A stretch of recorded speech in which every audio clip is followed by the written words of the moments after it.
In today's episode of the Pathfinder Presents podcast, I got a very interesting guest here with me today. I'm with Riviere, who is the CEO of Tablet Command. And Tablet Command is active in a very interesting space. We're talking here about basically incident response management solution that is really supporting this really also important task and work that those guys are doing out there when they're in the field. So basically today we want to talk about Tablet Command in the field, how it supports firefighter organizations, and how Van is really thinking about growth for the company. So welcome to the show. Thank you. Glad to be here. Of course. Thanks, Van, for joining. So maybe give people a quick 360 overview. What is Tablet Command all about in your own words? Tablet Command was conceived in 2011 by a fire captain in Contra Costa County named Andy Bozzo. Contra Costa County had a multiple line of duty death event in 2007 called the Michelle Drive incident. And Andy was, iPads were new technology. Andy was sitting in the firehouse one night playing Words with Friends on an iPad and speculated that the user interface, where we simply drag a tile into a location on a screen, would translate well into the management of resources in an emergency response environment. So that was the inspiration of Tablet Command. He partnered with another gentleman named Will Pigeon, who was also a captain in Contra Costa County. Will's a technologist. Andy's a kind of a conceptual individual. And they came up with the idea of Tablet Command running on an iPad in iOS. And, the best description of the user interface is tap, drag, and assign.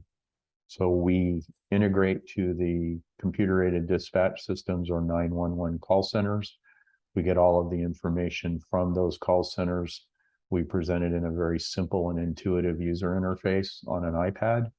And then people who are managing resources have the ability to visualize and manipulate those resources into organizational structures. And people who are responding in a non-management role have the ability to see those management activities in real time. We are really a one-of-a-kind product in the fire service community. Today, we serve 466 agencies across North America, and we have just a few under 20,000 authenticated users on the platform. Mm-hmm. We were founded essentially in 2013, and we've grown somewhere between 60 and 80% year over year since our founding. Gotcha. Okay, that gives us a great overview on what Tablet Command is all about. Now, who would you say within those within the organizations would actually be the person that brings Tablet Command into the conversation? Is that like is it like an IT individual? Is that the operations? Like, who's bringing it in? That's a great question, and it poses one of the interesting challenges for us in the sales process. We are different than a lot of ubiquitous solutions. So every fire department has a records management system. Almost every fire department has a training management system. Mm-hmm. Not every fire department has a digital incident management tool. In a lot of organizations, they're still tracking resources on the fire ground or on the emergency scene using a whiteboard, a pad of yellow paper, or a document called a tactical worksheet, which is nothing more than a table. Mm. So there is a great thirst in public safety today to leverage technology and data. Mm. And so we need someone who has an interest in implementing change and is progressive, understands that we can do something more than what we've traditionally done. That individual needs to be someone who either is a decision maker or has the ability to influence decision makers in their organization. And early in our development as a business, it was a little difficult for us to distinguish between the enthusiastic person in the middle of an organization and someone who could actually move the initiative forward. So we need operational people who are, the term I use is operators, people doing the work as opposed to administrators. Mm-hmm. And we need people that have influence with the decision makers in the organization. Makes a lot of sense. Now, how do they learn about Tablet Command? Like, what's their journey of getting to know about you guys and they're continuing their journey to ultimately get in touch with you? So the fire service is a really small community, in spite of the fact there are 1.3 million firefighters in the United States. We all kind of know each other or have kind of a common ground and a common language. So the most powerful growth driver for us is word of mouth, which is someone from a fire department telling someone from a neighboring fire department, hey, this is a really great solution, you need to look at it. Any change in the fire service is kind of driven by those word of mouth, anecdotal kind of testimonials. We have a pretty robust web presence. We use social media. We attend trade events. So we do what we can to evangelize the product. And our marketing efforts are typically focused around testimonial video evidence from current customers in the field. Mm-hmm. And we've been fortunate to be involved in some incidents where the presence of and use of tablet command had a positive outcome in terms of the survival of firefighters on the fire ground or the ability to prevent property loss. So that's been our greatest way to grow the solution. And, growing awareness across the nation has been an interesting process for us. In such a tighter knit market, as you were describing it, like, what do you think, what role does a website play? Like, of them, hearing about you guys and heading to the page, how do you think about the website from sort of your, managerial perspective? I think the website's really critical as a first resource. And in today's world, most everyone is walking around with what is, in essence, a supercomputer in their pocket in the form of a phone. We see a significant number of our inbound contacts are nothing more than organic search. So somebody's typing either tablet command or incident management into a search engine on a phone or some other device. And the website is really that first exposure that people have to the product. And we work diligently to make sure that website works well. And then with our social media presence, we do everything we can to drive people to that website as kind of our central point of contact. Mm-hmm. Mm-hmm.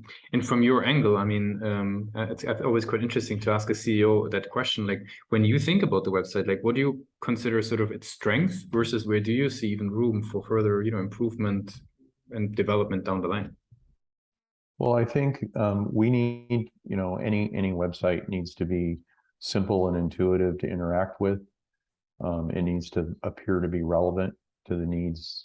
People need to see what they're coming to, mm-hmm. and we need to try to eliminate barriers for people to find the information they have.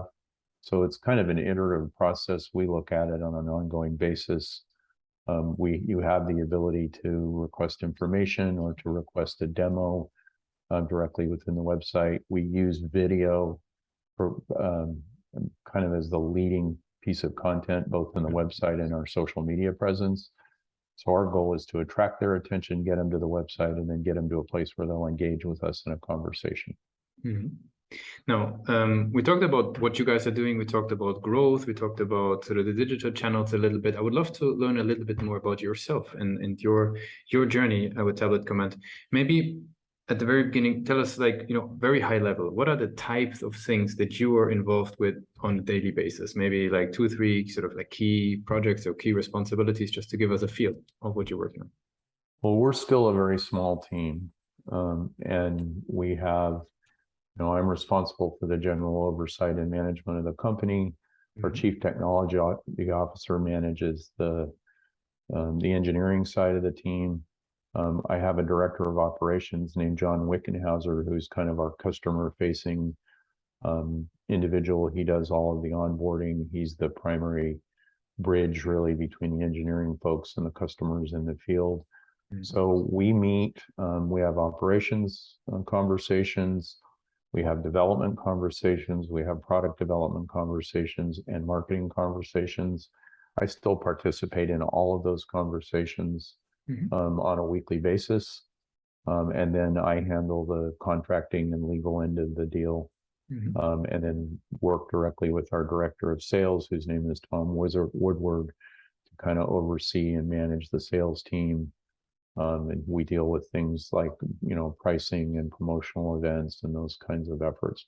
So I'm still pretty involved in the day-to-day operations of the company, although that's becoming more of a challenge as we grow and get a bigger customer base. That makes sense. Now, I've got a couple of rapid fire questions to wrap it up for today as we're slowly moving to the end of the interview. Are you ready for those? Yes, sir. What is the last book that you read? Is it really worth it? Which is, and I'm going to have to look at the it's by Doug Peacock. He's an interesting gentleman who spent a lot of time wandering around with bears in the backcountry.